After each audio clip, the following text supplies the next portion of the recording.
everyone. Class 12 chemistry model test paper.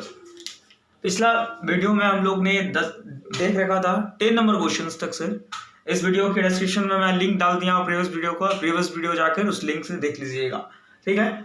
तो आइए next question देखता हूँ। क्वेश्चन नंबर 11 क्या कह रहा है? The coordination number of Cl minus ion in NaCl crystal structure is. फिर से solid state chapter number 1 solid state sir कितना बड़ा रोल प्ले कर रहा है आपको दिख रहा है ना। अभी तक मैंने कितना क्वेश्चन बता चुका हूँ सॉलिड स्टेट से। आपका एक डिफैक्ट से क्वेश्चन था, एक आपका number of effective atoms in a crystal था, एक आपका कोऑर्डिनेशन नंबर से आ गया। 3 क्वेश्चंस 11 नंबर क्वेश्चन तक पहुंचते पहुंचते मैंने 3 सॉलिड स्टेट से ही क्वेश्चन बता दिया। तो समझिए सॉलिड स्टेट्स कितना बड़ा रोल प्ले करता है आपका बोर्ड एग्जाम के लिए, ठीक है। ये कंपटीशन एग्जाम में भी बहुत बड़ा रोल प्ले करता है सर। कोऑर्डिनेशन नंबर ये बहुत इंपॉर्टेंट टॉपिक है, ये कोऑर्डिनेशन नंबर, ठीक है। तो क्या बोल रहा है? एक NaCl स्ट्रक्चर है, आंसर देखो क्या बोल रहा है। एक NaCl स्ट्रक्चर है, उसमें Cl माइनस का कोऑर्डिनेशन नंबर कितना होगा। ये Cl माइनस आयन जो है ना, इसका कोऑर्डिनेशन नंबर कितना होगा, यही पूछा है ना। तो चलो देखते हैं ना, एक क्रिस्टल बनाते हैं हम पहले। ये है मेरा क्रिस्टल जो है ना, ये किसका है? NaCl क्रिस्टल से, जिसमें कोऑर्डिनेशन नंबर क्या होता है सबसे पहले ये जानना है। कोऑर्डिनेशन नंबर उस नंबर को कहते हैं सर कि कोई भी एटम जो है ना, कोई भी कंस्टिट्यूएंट पार्टिकल्स जो है ना, वो अपने कितने नेबरिंग एटम से सराउंडेड है। जितने नेबरिंग एटम से सराउंडेड होगा वही उसका कोऑर्डिनेशन नंबर होगा। कोऑर्डिनेशन नंबर क्लियर है ना। तो कोऑर्डिनेशन नंबर पूछ रहा है NaCl क्रिस्टल में Cl माइनस का। तो याद रखिएगा इसमें NaCl में Cl माइनस आयन जो होता है ना, वो FCC पोजीशंस को ऑक्युपाई करता है। FCC पोजीशन को ऑक्युपाई करता है। किसको ऑक्युपाई करेगा सर? इसमें Cl माइनस जो होगा FCC पोजीशन को ऑक्युपाई करेगा। कहने का मतलब FCC मतलब क्या? सारा का सारा आपका कॉर्नर्स में तो होंगे ही, और साथ ही साथ क्या होगा? फेस सेंटर्ड में होंगे, फेस सेंटर्ड में होंगे, सबका फेस में होगा, ठीक है। समझ में आ रही है बात है ना, समझ में आ रही है बातें। तो ये क्या था? ये सारा का सारा Cl माइनस आयन है, ठीक है ना। और इसमें Na प्लस का पोजीशन कहाँ होगा? Na प्लस का पोजीशन क्या होगा पता है सर? वो ऑक्टाहेड्रल वॉइड को ऑक्युपाई करेगा। देखो मैं आंसर टिक करके भी आगे बढ़ सकता हूं, बट मैं नहीं कर रहा हूं, आपको एक्सप्लेनेशन दे रहा हूं ताकि आपका रिकॉल हो जाए, रिवाइज हो जाए, आप कंसेप्ट में पकड़ बने। जो कोई भी स्टूडेंट नहीं पढ़े हो सॉलिड स्टेट, उसके लिए नया, इसीलिए मैं एक्सप्लेन कर दे रहा हूं ताकि सबको लेकर चलना पड़ेगा सर। ध्यान से बात को पकड़िएगा, ठीक है। तो एक NaCl क्रिस्टल में Cl माइनस का पोजीशन कहां होगा? FCC पोजीशन को ऑक्युपाई करेगा। FCC पोजीशन कहने का मतलब क्रिस्टल के कॉर्नर्स में तो होंगे ही, साथ ही साथ फेस सेंटर में भी होंगे। तो Cl माइनस का तो एक्सप्लेनेशन हो गया सर। Na प्लस का पोजीशन कहां होगा? Na प्लस जो है ना सर, ये था आपका Cl माइनस के लिए था। अब Na प्लस कहां होगा सर? Na प्लस वो ऑक्टाहेड्रल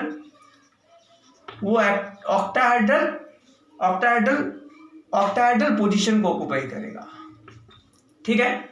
मतलब क्या? हर एक एज सेंटर पे एक ये सब ऑक्टाहेड्रल आ रही बात है समझ। तो यहां जो पोजीशन होगा ये किसका होगा? Na प्लस का। तो इस केस में देख लो, कोई भी एक एटम को उठा लीजिए, कितने एटम से सराउंडेड है? 6 एटम से, अपना 6 नेबरिंग एटम से काम है। देखो 1 यही Cl एटम को देखते हैं। चलो 1 2 3 4 5 6 है ना, 1 2 3 4 5 6 है ना। तो that's why coordination number Cl minus का कितना हो जाएगा NaCl स्ट्रक्चर में? 6। Option D is your correct answer. यही कल को अगर Na प्लस आयन का अगर पूछता तो वो कितना हो जाए? वो भी 6 हो जाता है। NaCl स्ट्रक्चर है भाई, देख लो इसको, कोई भी Na को डालो, 1 2 3 4 5 6 है ना। कोऑर्डिनेशन नंबर बोला, सिंपली क्या करना है? उस कंस्टिट्यूएंट पार्टिकल्स का, उस एटम्स के नेबरिंग एटम्स को गिन लीजिएगा, जितने के साथ वो टच में है वही उसका कोऑर्डिनेशन नंबर हो जाएगा। इस NaCl स्ट्रक्चर को एक स्पेशल नाम है, इसको रॉक सॉल्ट स्ट्रक्चर भी कहते हैं। याद कर लीजिएगा जी, इसको हम लोग रॉक सॉल्ट स्ट्रक्चर के नाम से भी जानते हैं। अगर कोई भूल गए हो तो फिर से रिकॉल में करा दे रहा हूं। इस NaCl स्ट्रक्चर को सॉलिड स्टेट में रॉक सॉल्ट स्ट्रक्चर भी कहते हैं, ठीक है। तो कोऑर्डिनेशन नंबर कितना हो जाएगा? 6।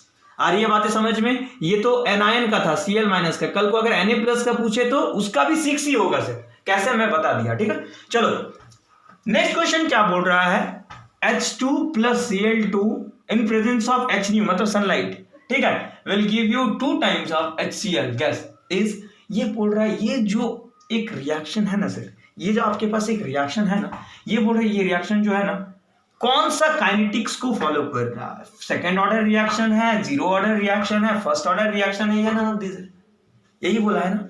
तो ये रिएक्शन जो हो रहा है यहां पर रिएजेंट कौन, किसके प्रेजेंस में हो रहा है, इसके प्रेजेंस में हो रहा है, सनलाइट के प्रेजेंस में हो रहा है ना, सनलाइट के प्रेजेंस में हो रहा है। तो याद रखिएगा सर, हम लोग देखो यहां तो बोला है ऑर्डर, कितने ऑर्डर रिएक्शन होगा, तो ऑर्डर तो सिंपली हम लोग जानते हैं केमिकल काइनेटिक्स में आप लोग पढ़े हो, ऑर्डर ऑफ रिएक्शन क्या होता है, सबसे पहले रेट लिखते हैं, रेट इज इक्वल्स टू क्या होता है, रिएक्टेंट का कंसंट्रेशन टू द पावर, या फिर हाँ रिएक्टेंट का concentration to the power some stoichiometric coefficient, यही होता है, अल्फा प्लस बीटा मान लो, या अल्फा मान लेते हैं कुछ भी। तो इसमें ऑर्डर जो होगा, तो इस केस में ऑर्डर जो होता है वो तो अल्फा होता है, जो स्टोइचोमेट्रिक पावर होता है वही। तो इस केस में अगर इस रेट लॉ के हिसाब से चलेंगे तो आपका ऑर्डर क्या होना चाहिए, देखो बताते हैं। तो इस केस में देखो ये हो गया रिएक्टेंट, ये हो गया प्रोडक्ट, तो रेट क्या होगा, पहले रेट लिखते हैं इस रिएक्शन के लिए, रेट क्या हो जाएगा K टाइम्स, तो ये तो रेट कांस्टेंट होगा ना सर, ये तो डायरेक्टली प्रोपोर्शनल में बता रहा था, ठीक है, K टाइम्स ये रेट कांस्टेंट है, ये reactant to the power some stoichiometric coefficient, तो रेट क्या हो जाएगा K टाइम्स ऑफ रिएक्टेंट कौन होगा, H2, पावर जो होता है वो स्टोइचोमेट्रिक कोएफिशिएंट होता है, मतलब इस एटम के कोएफिशिएंट जो होगा वही उसका पावर होगा, तो इसका कोएफिशिएंट कुछ नहीं है, मतलब 1 है इंटू Cl2 का पावर, ठीक है। तो ऑर्डर बोल रहा है ना, तो ऑर्डर क्या होगा, ऑर्डर बोला है सिंपली कंसेप्ट के हिसाब से अगर चलोगे तो ऑर्डर इसका कितना होना चाहिए बाबू, ये देखो अल्फा प्लस बीटा मतलब 1 + 1 होना चाहिए, मतलब 2 होना चाहिए, मतलब सेकेंड ऑर्डर रिएक्शन होना चाहिए, बट ये सेकेंड ऑर्डर रिएक्शन नहीं होगा, क्यों नहीं होगा, ये फोटोकेमिकल रिएक्शन है सर, याद रखिएगा, ये इसलिए नहीं होगा सेकंड ऑर्डर रिएक्शन। आप कंसेप्ट के हिसाब से जाओगे तो आपका तो आंसर 2 आ रहा, 2 होना भी चाहिए, आपका कंसेप्ट के हिसाब से 2 आ रहा, 2 होना भी चाहिए, बट ये फोटोकेमिकल रिएक्शन है। फोटोकेमिकल रिएक्शन मतलब जो फोटोन्स के प्रेजेंस में हो, मतलब सनलाइट के प्रेजेंस में हो, उस रिएक्शन को फोटोकेमिकल रिएक्शंस कहते हैं। तो इस टाइप के रिएक्शंस जो होते हैं ना सर, वो कंसंट्रेशन पे डिपेंड नहीं करता है। यही सब तो बेसिक कंसेप्ट है ना, जिसको आपको ध्यान देना है। केमिकल काइनेटिक्स मैं बार बार बोल रहा हूं सर, ये भी बहुत बहुत इंटरेस्टिंग चैप्टर है सर, बहुत इंटरेस्टिंग चैप्टर है। थोड़ा ध्यान से पढ़ लोगे ना, थोड़ा ध्यान से सुन लोगे ना बातों को, तो आपको भी इंटरेस्ट जग जाएगा चैप्टर में, मैं गारंटी लेता हूं। तो इस टाइप के फोटोकेमिकल रिएक्शन जो होते हैं ना सर, उसका रेट जो होता है ना सर, वो कंसंट्रेशन पे डिपेंड नहीं करता है, कंसंट्रेशन पे डिपेंड नहीं करता है। वो किस पे डिपेंड करता है, वो लाइट पे डिपेंड करता है, क्योंकि लाइट ही तो प्रोसीड कर रहा है इस रिएक्टेंट को इस प्रोडक्ट में कन्वर्ट करने के लिए। तो दैट्स वाई इस टाइप के फोटोकेमिकल रिएक्शंस, इस टाइप के फोटोकेमिकल्स रिएक्शन जितने भी दुनिया में देखोगे ना, सारा के सारा कितने ऑर्डर रिएक्शंस होंगे, 0 ऑर्डर रिएक्शन, क्योंकि ये कंसंट्रेशन पे डिपेंड नहीं करता है। दैट्स वाई इसका ऑर्डर ऑफ रिएक्शन क्या हो जाएगा, 0 order reaction is your correct answer. इस टाइप के जितने, ये देखो ये HNU जो है सनलाइट के प्रेजेंस में, तो इस रिएक्शन को हम लोग एक पर्टिकुलर नाम दे दो, photochemical reaction. Photochemical reaction photons के प्रेजेंस में हो रहा ना, सनलाइट में फोटोन्स ही होगा ना भाई। तो जितने भी फोटोकेमिकल रिएक्शंस होंगे दुनिया में, सारा का सारा ऑर्डर ऑफ रिएक्शन कितना होगा सर, उसका 0 ऑर्डर रिएक्शन होगा। इसलिए क्योंकि याद रखना, इसका रेट जो होता है ये कंसंट्रेशन पे डिपेंड नहीं करता है। फोटोकेमिकल रिएक्शंस के लिए मैं बार बार मैं जोर दे रहा हूं, फोटोकेमिकल रिएक्शंस मतलब उसमें रिएजेंट कौन होगा, HNU, सनलाइट के प्रेजेंस में जो रिएक्शन होगा उसका 0 ऑर्डर रिएक्शन होगा। इज इट क्लियर ना, उसका रेट जो होगा कंसंट्रेशन पे डिपेंड नहीं करेगा। आप कंसेप्ट के हिसाब से जाओगे तो आपका तो रेट सेकंड ऑर्डर निकल रहा है, बट ये तो फोटोकेमिकल रिएक्शन है ना सर, एक स्पेशल टाइप ऑफ रिएक्शन है ना, दैट्स वाई इसमें एक्सेप्शन आ जाता है। इसका ऑर्डर ऑफ रिएक्शन कितना हो जाएगा, 0 ऑर्डर रिएक्शन, ठीक है। याद रखना, फोटोकेमिकल रिएक्शन कंसंट्रेशन पे उसका रेट डिपेंड नहीं करता, डिपेंड किस पे करता, लाइट पे। That's why 0 order kinetics will follow. Is it clear ना सर? देखो मैं बार बार कोई भी चीज को जोर देता हूँ, बार बार कोई भी लाइन को अगर रिपीट करता हूँ, उसमें कुछ ना कुछ इंपॉर्टेंट है जो मैं सिखाना चाहता हूं। याद रखिएगा, यही सब छोटा छोटा चीज जो है ना स्टूडेंट भूल जाता है, उसको ध्यान नहीं देते हैं, स्किप कर देते हैं, और वही उसके लिए एग्जाम हॉल में नेगेटिव मार्किंग कंटेंट करने लगता है। इसीलिए मैं बार बार बोल रहा हूँ, photochemical reaction, photochemical reaction, photochemical reaction, zero order. Clear है ना? चलो नेक्स्ट वन क्वेश्चन क्या बोल रहा है, the normality of 0.2 molar aqueous solution of a dibasic acid is. Normality पूछ रहा है, देखो सॉल्यूशन चैप्टर सर, इसलिए बोलता जितने भी चैप्टर है ना एटलीस्ट सबको थोड़े सब चैप्टर का अगर बेसिक पार्ट को अगर आप अच्छी तरीके से ग्रैब कर लोगे ना सर, बेसिक पार्ट को अच्छी तरीके से स्ट्रांग कर लोगे ना, तो आपको इस टाइप के क्वेश्चंस के लिए सोचना नहीं होगा। मैं गारंटी दावा के साथ बोल रहा हूं। देखो क्या बोल रहा है, एक डाइबेसिक एसिड का 0.2 मोलर एक्वस सॉल्यूशन है, उस 0.2 मोलर एक्वस सॉल्यूशन का नॉर्मेलिटी क्या होगा, नॉर्मेलिटी क्या होगा, क्या करेगा, आधा से ज्यादा स्टूडेंट छोड़ देगा ये क्वेश्चन को, कंफर्म बोल रहा हूं। तो नॉर्मेलिटी बोला है डाइबेसिक एसिड, आप लोग को पढ़े हो उसमें एक्स फैक्टर जिसको एन फैक्टर भी कहते हैं, बहुत बड़ा रोल प्ले करता है। देखो किस टाइप का न्यूमेरिकल्स को बनाता है।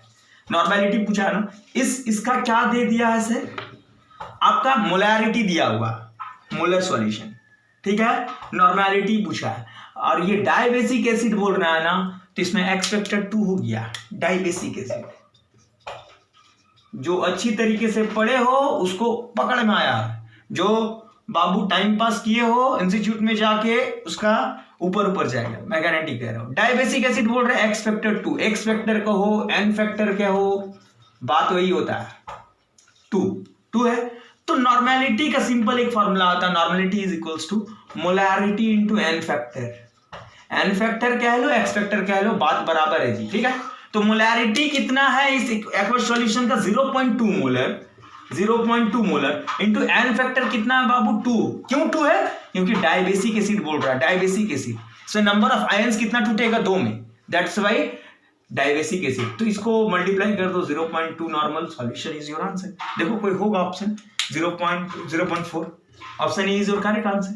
नॉर्मेलिटी हो गया ना, बेसिक्स में कमांड है, ये सब क्वेश्चंस को चुटकी में बनाओगे, मैं गारंटी ले रहा हूं। इज इट क्लियर ना? चलो ठीक है, नेक्स्ट वन क्वेश्चन क्या बोला, विच of the following ores is concentrated by the fourth flotation process. ये देखो, ये आपका कौन वाला चैप्टर से है, वो इनऑर्गेनिक वाला पार्ट, जिसको वो principle of isolation and principle of metal ores alloys, वही उस चैप्टर से है, जहां पर क्या होता है सारा का सारा इंस्टीट्यूट इस चैप्टर को बोलते हैं छोड़ दो, लेकिन बहुत बड़ा रोल प्ले करता है। ये मेटलर्जिकल इंजीनियर के लिए बहुत इंपॉर्टेंट चैप्टर है सर, अभी मेरे को फील होता है, क्योंकि मैं मेटलर्जिकल इंजीनियर से बीटेक कर रहा हूं सर, पीएचडी सिंदरी, ठीक है।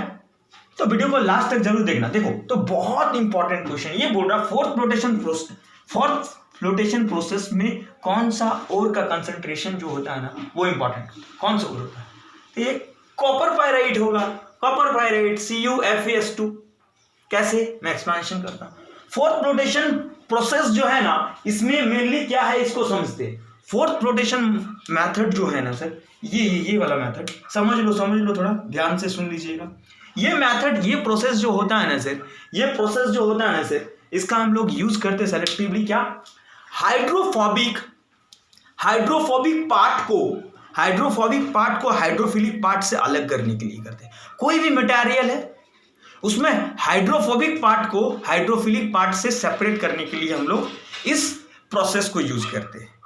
अब मेनली इस प्रोसेस का कहाँ यूज होता है सर, हम लोग कहाँ यूज करते हैं, देखो कहाँ पर यूज करते हैं, मिनरल प्रोसेसिंग में यूज करते हैं, पेपर रिसाइकलिंग में यूज करते हैं, ठीक है, और कहाँ, वेस्ट वाटर ट्रीटमेंट में यूज करते हैं। ये सर जैसे कि बोले यहाँ पर यूज किया हम लोग हाइड्रोफोबिक और हाइड्रोफिलिक वाला पार्ट। ये क्या होता है, अरे भाई साबुन देखो ना, एक होता है केटाइन वाला पार्ट और एक ये होता है फिलिक वाला पार्ट, ठीक है। तो हाइड्रोफोबिक वाला पार्ट एक हो जाएगा हाइड्रोफोबिक पार्ट, एक हो जाएगा हाइड्रोफिलिक पार्ट। तो ये वाला चीज, इन दोनों पार्ट को आपस में अलग करने के लिए, सेपरेट करने के लिए जो मेथड का यूज किया जाता है, जो प्रोसेस को यूज किया जाता है, उसी को कहते हैं हम लोग fourth flotation process. Is it clear ना? ठीक है। और इस प्रोसेस को कहाँ यूज करते हैं सर, हम लोग पेपर रिसाइकलिंग में यूज करते हैं, मिनरल प्रोसेसिंग में यूज करते हैं, वेस्ट वाटर ट्रीटमेंट में यूज करते हैं। आ रही है बातें समझ में ना? तो इसमें कौन सा ओर? सल्फाइड का ores, sulphide ores of copper. ठीक है, इसमें किसको यूज करते हैं हम लोग sir? Sulphide ore of copper, copper का सल्फाइड ओर को यूज करते हैं। देखो क्या, कॉपर पायराइड, फॉर्मूला क्या हो जाएगा? CuFeS2। CuFeS2 is the chemical formula of copper pyrite. Copper pyrite. Is it clear ना? तो याद रखना, फोर्थ फ्लोटेशन मेथड प्रोसेस कहाँ यूज करते हैं, किस लिए यूज करते हैं? ये ऐसा प्रोसेस है सर जहां पर मटेरियल का हाइड्रोफोबिक पार्ट को हाइड्रोफिलिक पार्ट से अलग करते हैं। और इस प्रोसेस का यूज कहाँ करते हैं हम लोग? पेपर रिसाइकलिंग में यूज करते हैं, मिनरल प्रोसेसिंग में यूज करते हैं, और वेस्ट वाटर ट्रीटमेंट में भी यूज करते हैं इसका। ठीक है, तो इसमें और जो यूज होगा वो कौन होगा? Copper pyrite use, copper pyrite. ठीक है, इसमें कॉपर पायराइड मेनली सल्फाइड और ऑफ कॉपर होता है, कॉपर पायराइड का यूज करते हैं हम लोग। इसमें क्या होगा? Chemical formula CuFeS2 is your correct answer. आपको पकड़ में आ रही है ना, बातें समझ में आ रही है सर? बहुत बढ़िया, please take a clear screenshot of this page. आगे बढ़ते हैं नेक्स्ट क्वेश्चन। हाँ, नेक्स्ट वन क्वेश्चन क्या बोल रहा है? 15 नंबर क्वेश्चन देखिएगा, कॉलिगेटिव प्रॉपर्टीज। देखो, सरफेस केमिस्ट्री नाम का एक चैप्टर है जहां पर कॉलिगेटिव प्रॉपर्टीज का एक बहुत बड़ा टॉपिक है सर, जहां पर कॉलिगेटिव प्रॉपर्टीज से भी बहुत सारा क्वेश्चंस रहते हैं। इवन आपका बोर्ड में भी रहते हैं, कॉम्पिटिटिव एग्जामिनेशन में भी रहते हैं। तो क्या बोल रहा है इस क्वेश्चन में? The value of colligative properties of a solution increases when solid molecule undergoes. क्या बोल रहा है कि कॉलिगेटिव प्रॉपर्टीज जो होगा ना एक सॉल्यूशन का, कॉलिगेटिव प्रॉपर्टीज का वैल्यू जो होगा एक सॉल्यूशन का, वो इंक्रीज कब करेगा? इंक्रीज कब करेगा?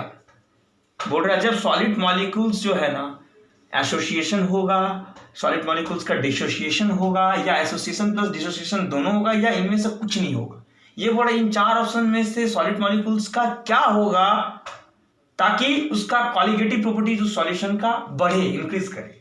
तो याद रखना बाबू, कॉलिगेटिव प्रॉपर्टीज जो होता है ना, कॉलिगेटिव प्रॉपर्टीज जो होता है ना, वो directly depends on the number of solid particles, और एक होता है इनवर्सली प्रोपोर्शनल विथ मोलर मास। हाँ, कॉलिगेटिव प्रॉपर्टीज जब सरफेस केमिस्ट्री पढ़ोगे तो पढ़ लेना, फिर भी मैं काम का चीज बता दे रहा हूँ। ये कॉलिगेटिव प्रॉपर्टी जो दिख रहा है ना सर, ये डायरेक्टली प्रोपोर्शनल होता है आपका क्या? नंबर ऑफ सॉलिड पार्टिकल, और इनवर्सली प्रोपोर्शनल होता है मोलर मास के साथ, मोलर मास। ओके, तो कॉलिगेटिव प्रॉपर्टीज क्या होगा? Directly depend on number of solid particles और inversely proportional with molar mass. ठीक है, तो यही बोल रहा है कि सॉलिड मॉलिक्यूल्स जो है ना तो डायरेक्टली प्रोपोर्शनल है ना, तो इंक्रीज बोल रहा है। तो जितना ज्यादा ये सॉलिड पार्टिकल्स टूटेगा उतना ही ज्यादा इसका कॉलिगेटिव प्रॉपर्टीज होगा। और वही बोल रहा है कि सबसे ज्यादा इंक्रीज कब करेगा कॉलिगेटिव? जब वो डिसोसिएट करेगा। डिसोसिएट का मतलब होता है टूटना, एसोसिएट का मतलब होता है जुड़ना। तो कोई भी सॉलिड मॉलिक्यूल्स अगर आपस में जुड़ने लगे तो नंबर ऑफ पार्टिकल्स तो डिक्रीज होने लगेगा ना, तो डिक्रीज जैसे ही होगा तो कॉलिगेटिव प्रॉपर्टीज उस केस में डिक्रीज होगा, एसोसिएशन के केस में। बट यहां पर बोल रहा है increase in colligative properties value. Solution का कॉलिगेटिव प्रॉपर्टीज का वैल्यू क्या होना चाहिए? इंक्रीज करना चाहिए। तो इंक्रीज करने के लिए क्या होगा? सॉलिड पार्टिकल्स को टूटना होगा, टूटेगा तभी तो नंबर्स बढ़ेगा। किसका? सॉलिड पार्टिकल्स का। सॉलिड पार्टिकल्स का जैसे ही नंबर बढ़ेगा वैसे कॉलिगेटिव प्रॉपर्टीज का वैल्यू भी बढ़ेगा।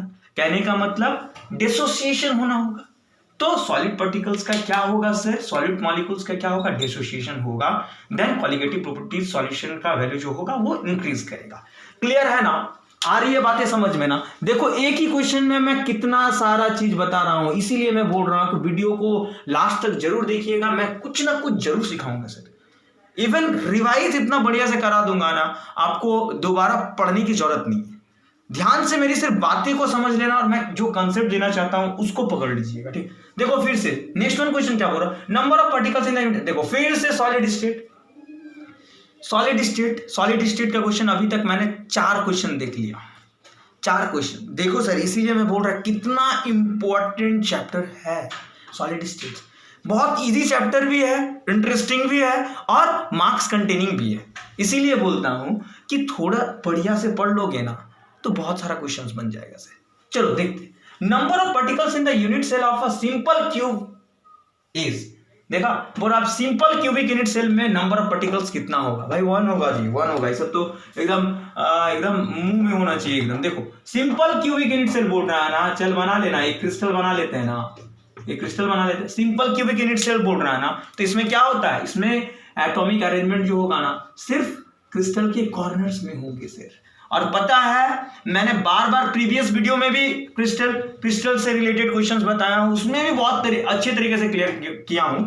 और इससे बढ़िया अगर आपका सॉलिड स्टेट वीक है ना, तो इस वीडियो के डिस्क्रिप्शन में मैं सॉलिड स्टेट का भी लिंक डाल दिया हूं, उस पर जाके आप पढ़ लीजिएगा। वॉइड से related, coordination number related, solid states के नंबर ऑफ इफेक्टिव पार्टिकल्स के रिलेटेड, रैंक से रिलेटेड, और भी प्रॉब्लम भी किया हूं मैं, करवाया हूं डेंसिटी से रिलेटेड। सॉलिड स्टेट का भी लिंक मैं दे दिया हूं, जाके लिंक से देख लीजिएगा वीडियो को। चलो, तो सिंपल क्यूबिक यूनिट सेल बोल रहा हूं, तो इसमें क्या होगा, कंस्टिट्यूएंट पार्टिकल्स जो होंगे ना क्रिस्टल के कॉर्नर्स में होंगे। और कॉर्नर्स में जब भी होता है तो नंबर ऑफ पार्टिकल्स कितना कंट्रीब्यूट होता है सर, 1/8 पार्ट जो होता है ना वो क्रिस्टल में पार्टिसिपेट करता है।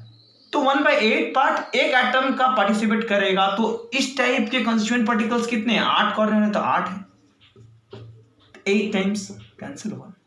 तो नंबर ऑफ पार्टिकल्स कितना हो जाएगा सर, नंबर ऑफ पार्टिकल्स कितना हो जाएगा एक सिंपल क्यूबिक यूनिट सेल में, 1। That is your correct answer. बातें पकड़ में आ रही है ना, आ रही है समझ में ना सर। आज मैं इस वीडियो में सारा का सारा कंप्लीट कर दूंगा केमिस्ट्री के जितने भी ऑब्जेक्टिव्स है, इंपॉर्टेंट ऑब्जेक्टिव्स, ठीक है। नेक्स्ट वन क्वेश्चन क्या बोल रहा है, ध्यान से थोड़ा ये सब देखो। Which of the following aqueous solution has the highest boiling point, बोल रहा है इन 4 एक्वस सॉल्यूशन में सबसे ज्यादा बॉइलिंग पॉइंट किसका होगा, सबसे ज्यादा बॉइलिंग पॉइंट किसका होगा। बातें पकड़ में आ रही है, मैं क्या कहना चाहता हूं ध्यान से देखिएगा, ठीक है। इसमें 1% ग्लूकोज, 1% सुक्रोज का जो होता है ना बॉइलिंग पॉइंट जो होता है ना सर, वो मैक्सिमम होता है सुक्रोज का। फिर से बायोमोलिक्यूल चैप्टर देखो, बोल रहे हैं इन चारों एक्वस सॉल्यूशन में से हाईएस्ट बॉइलिंग पॉइंट किसका होगा, किसका होगा, तो 1% ऑफ सुक्रोज का होता है। थ्योरेटिकल क्वेश्चन से 1% of sucrose. Next one question क्या बोल रहा है, emulsion is a colloidal solution. फिर से सरफेस केमिस्ट्री एक चैप्टर है सर 12th क्लास का, देखो उसमें से भी कितना अच्छा क्वेश्चंस बनता है। एक कॉलिगेटिव प्रॉपर्टीज बहुत इंपॉर्टेंट है, एक इमल्सन, आपको और भी मिलेगा इसमें, कोगुलेशन भी मिलता है, इमल्सिफाइंग भी मिलेगा, ये सब टॉपिक का नाम है जो सरफेस केमिस्ट्री में आता है। पेप्टाइजेशन, टिंडल इफेक्ट, ये सारा का सारा इंपॉर्टेंट टॉपिक है सर जो मैं डिस्कस कर रहा हूं आपके सामने, ठीक है ना। ये सब गारंटी है, पढ़ लीजिएगा, उससे क्वेश्चन रहता ही है। देखो आपके सामने emulsion is a colloidal solution. अब बोल रहा है ये इमल्सन जो है ना, ये कोलाइडल सॉल्यूशन किसका होता है, 2 लिक्विड्स का होता है यार, ये सब तो एकदम मुंह में होना चाहिए, ठीक है ना। 2 लिक्विड्स का होता है सर, 2 लिक्विड्स का होता है emulsion and emulsion is a colloidal solution of 2 liquids, जिसमें क्या होता है, 1 पार्ट जो होता है वो ऑयली पार्ट होता है और अदर पार्ट जो होता है वो वाटर पार्ट होता है। और ये बातें समझ में ना, जैसे एग्जांपल अगर इसका लोगे ना तो milk is the best example of this topic. Milk colloidal solution, emulsion जो है ना वो 2 लिक्विड्स का कोलाइडल सॉल्यूशन होता है सर, जिसमें एक पार्ट ऑयली पार्ट होता है, दूसरा पार्ट क्या होता है आपका वाटर पार्ट, दोनों तो लिक्विड फेज में है ना। तो milk is the best example of emulsion, है ना। क्लियर है ना सर, चलो नोट डाउन कर लीजिए, मैं और 2 क्वेश्चंस करवा दूंगा, please take a clear screenshot of this page. हाँ सर, नेक्स्ट वन क्वेश्चन क्या बोल रहा है, देखो पीरियोडिक टेबल वाला चैप्टर से, ठीक है, periodic classification. Which of the following noble gas is most reactive, इससे भी क्वेश्चन रहता ही है, एक ना एक क्वेश्चन रहेगा। क्या बोल रहा है, इनमें से कौन सा नोबल गैस जो है ना सबसे ज्यादा रिएक्टिव होगा। चलो देखते हैं ना, रिएक्टिविटी का बात बोला है, साइज देखेंगे। As we going top to bottom in the group or down the group, the reactivity of atom will increase because of the size of atom will increase. That's why in the larger size,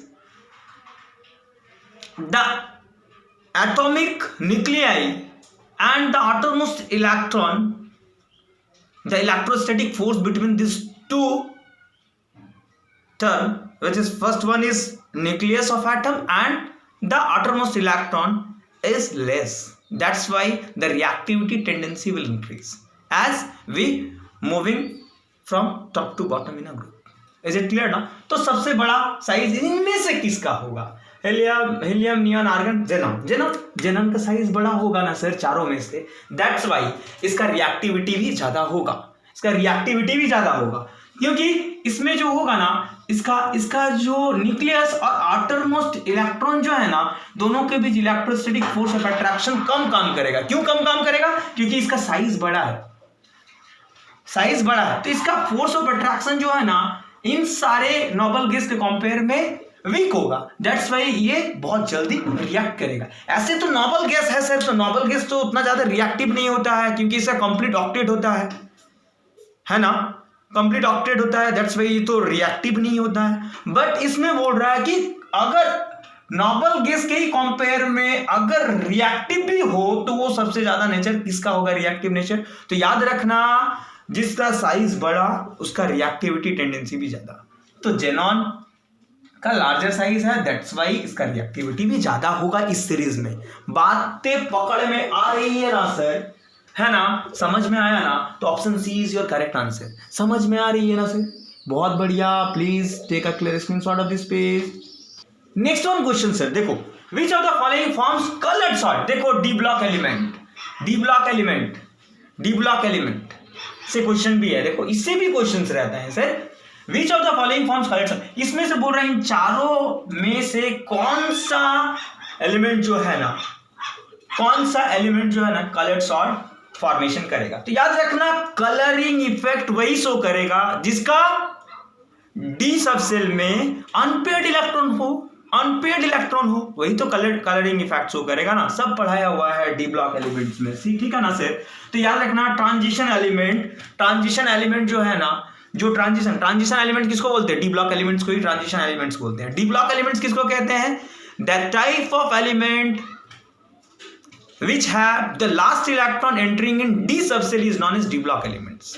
देखो एक ही question में मैं बहुत सारा चीज बता रहा हूं, सिर्फ पेशेंस रखिए और ध्यान से मेरे बातें को सुनो कि मैं क्या कहना चाह रहा हूं, ठीक है ना सर? तो ट्रांजिशन एलिमेंट किसको कहते हैं? डी ब्लॉक एलिमेंट्स को ही कहते हैं। और याद रखना, वही ट्रांजिशन एलिमेंट, वही D block elements colouring effect show करेगा, कलरिंग सॉल्ट देगा, कलर्ड सॉल्ट देगा, जिसका डी ऑर्बिटल में अनपेयर्ड इलेक्ट्रॉन हो सर, जिसकी डी ऑर्बिटल में अनपेयर्ड इलेक्ट्रॉन हो, वही कलरिंग इफेक्ट शो करेगा। तो आइए देखते हैं। कॉपर एटॉमिक नंबर 29 तो 27। हाँ, इसके पास होगा ये जिंक। देखो ये 30 हो जाएगा ना, ये तो पेयर्ड हो जाएगा। चलो देखते हैं, कॉपर हो जाएगा जी आंसर, कॉपर होगा आंसर। देखते हैं ना, चलो देखते हैं, इसका हम लोग एक्सप्लेनेशन देखते हैं। Copper 29 is the atomic number ना। हाँ 29। तो इसका अगर आप कॉन्फ़िगरेशन लिखे हुए, एक नोबल गैस कॉन्फ़िगरेशन भी आता है, argon 3d10 4s1, that is the noble gas configuration of copper का। लेकिन Cu+2 है, ध्यान रखिएगा, Cu+2 है, याद रखिएगा, ठीक है? 18 हाँ ठीक है। चलो, और एक कॉन्फ़िगरेशन ऐसे नॉर्मल कॉन्फ़िगरेशन, अगर ये 29 है आपका जी, ये एटॉमिक नंबर Z, अगर करोगे तो 1s2 2s2 2p6 3s2 3p6 4s2 3d9। हाँ, ये हो जाएगा कॉपर का जनरल कॉन्फ़िगरेशन, ये नोबल गैस कॉन्फ़िगरेशन, ठीक है? तो यहां पर हम लोग देखो कॉन्फ़िगरेशन भी मैं ले जा रहा हूं, देखो सिखा रहा हूं। देखो यहां पर क्या है, इसको फुलफिल होने के लिए एक इलेक्ट्रॉन चाहिए ना, तो ये यहां से ले लेगा एक, है ना, ये यहाँ ट्रांसफर करेगा, ये कैंसिल होगा, ये आपका 1s2 2s2 2p6 3s2 3p6 3d10 मैं अरेंज करके ही लिख देना 4s1। That is your correct general configuration of Cu। लेकिन ये नोबल गैस कॉन्फ़िगरेशन है, देखो ध्यान से, बहुत ये सब जरूरी नहीं है बताने का, बट मैं बता दे रहा हूं आपको रिकॉल करा दे रहा हूं, ठीक है? इलेक्ट्रॉनिक कॉन्फ़िगरेशन, ताकि आपको पलटना ना पड़े पेज, ठीक है? ये कॉपर का हुआ, लेकिन Cu+ बोल रहा ना भाई, तो इसमें तो देखो ना, डी ऑर्बिटल में तो आपका 10 इलेक्ट्रॉन है ना, तो इसमें तो सारा का सारा पेयरिंग है, लेकिन ये कॉपर है। लेकिन यहाँ है क्या? Cu+2। Cu+2 कहने का मतलब क्या सर? मतलब 2 इलेक्ट्रॉन निकल गया भाई। तो 2 इलेक्ट्रॉन कहां से निकलेगा? हाँ, आउटर मोस्ट सेल से ही नहीं निकलेगा भाई। तो इसका कॉन्फ़िगरेशन ये है ना आपका नोबल गैस वाला लिखता हूं, आर्गन 3d10 4s1। तो आटरमोस्ट शेल में से 2 इलेक्ट्रॉन निकल रहा है, तो एक s ऑर्बिटल से निकल जाएगा। अब s ऑर्बिटल में जब खत्म हो गया तो कहां से निकलेगा, फिर एक d ऑर्बिटल से भी निकलेगा। तो d ऑर्बिटल में कितना हो जाएगा भाई मेरे, d ऑर्बिटल में s में 0 हो जाएगा, d ऑर्बिटल में कितना हो जाएगा, 9 हो जाएगा ना। तो d ऑर्बिटल का कॉन्फ़िगरेशन देख लो ना, हाँ 1 2 3 4 5 6 7 8 9, देख है ना, 9 इलेक्ट्रॉन बच गया ना। अब तो देखो एक अनपेयर्ड इलेक्ट्रॉन है ना, ये अनपेयर्ड इलेक्ट्रॉन है ना, अनपेयर्ड इलेक्ट्रॉन है ना सर, एक इस अनपेयर्ड इलेक्ट्रॉन के ही कारण ये क्या शो करेगा सर, कलर्ड सॉल्ट का फॉर्मेशन करेगा। इस अनपेयर्ड इलेक्ट्रॉन के कारण ही ये कलर्ड सॉल्ट का फॉर्मेशन करेगा। That's why Cu+2 is the correct option of this questions. Is it clear ना सर, बातें पकड़ में आ गई है ना सर, समझ में आ गया ना। देखो transition element, D block elements का भी मैं कांसेप्ट दे दिया। देखो इसमें कितना नोबल गैस कॉन्फ़िगरेशन भी रिकॉल करवा दिया आपको, जनरल इलेक्ट्रॉनिक कॉन्फ़िगरेशन भी बता दिया, ठीक है। उसके बाद में कलर्ड सॉल्ट भी कंसेप्ट वाला चीज क्वेश्चन में जो रिक्वायरमेंट था उसको भी बता दिया। ये कलर्ड सॉल्ट क्यों फॉर्मेशन करेगा, क्योंकि इस अनपेयर्ड इलेक्ट्रॉन के कारण ये कलरिंग इफेक्ट शो करेगा। Cu+2 is your correct answer of this question. तो प्लीज वीडियो को लाइक करते रहो, शेयर करते रहो, चैनल में जो कोई भी नए हो सर चैनल को सब्सक्राइब करते रहे and wait for the upcoming videos. Physics का भी मैं बेहतरीन क्वेश्चंस लाऊंगा सर, वेट करो थोड़ा सा, ठीक है। तो please press the bell icon, all notification में क्लिक कीजिएगा। Thank you.